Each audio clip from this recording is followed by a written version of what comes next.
Stuff for a general contractor, handyman type of person.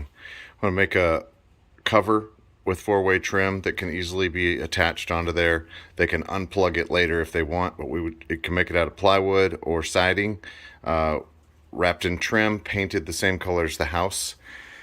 I want to go around and do touch-up paint wherever it is needed. Like you can see around the windows, it's not painted very well. We've got this light fixture back here. We need a surface box right here so that there's no gap. So add a surface box and then reinstall the light on the surface box with the wires embedded. Got a outlet cover right back here. It needs to be replaced. That one's broken. We want all the windows to be cleaned and scraped inside and out. They've got a lot of paint overspray, so just go around the whole house, inside and out, clean the windows thoroughly.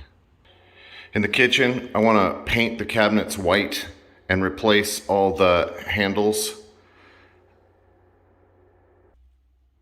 We got some little screw heads to fill when we're prepping for paint. So make sure it gets prepped okay so that the paint will stick. You may also notice that you have to adjust one or more things to just get everything to sit straight before you paint. So you're going to replace the handles, but with the hinges, you can just spray paint those white. Make sure that when letting the paint dry, don't let the paint dry with the doors closed. Otherwise, they'll stick, as you know. We're going to keep the appliances and the sink, but we're going to replace the countertop. We'll just get a new laminate countertop there. We can use preformed, or you can install your own decking with laminate, either way. In the front bedroom, install a coax plate there, I guess.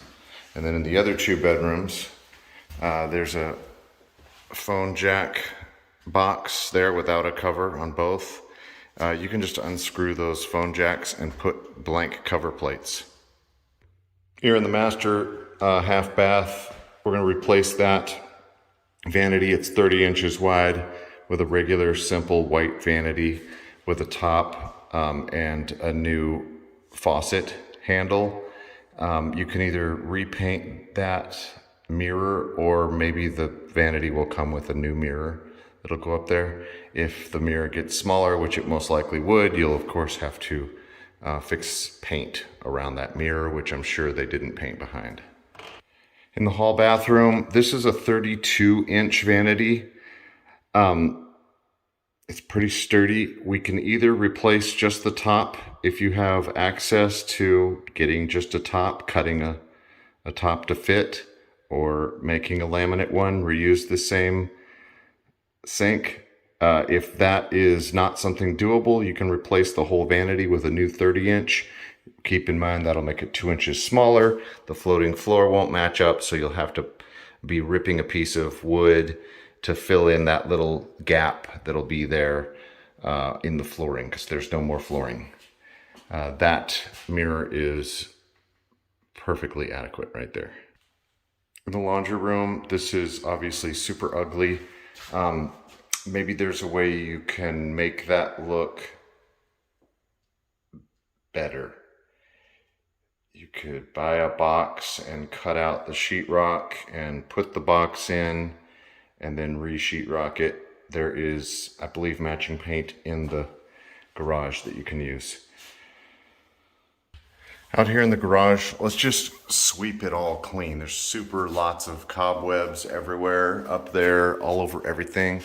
Just wipe everything down, sweep it clean, and maybe it's just fine like this. We'll just leave this stupid room in here. All the stuff in the attic needs to be removed.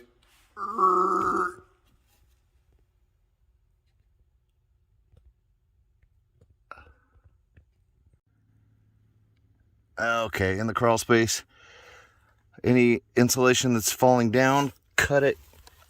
Any debris that's out here in there, remove it. There's some insulation that's fallen down. I'm gonna put new black plastic throughout this whole deal. If there's a spot that has great black plastic, you don't need it, but yeah, we need to get in here and get new plastic all the way through. It's 6 mil black plastic all the way out to this access. After you get the stray cat out, make sure you cover the access hole and cover it with that block. Make sure you cover the attic hole back after you pull all the stuff out.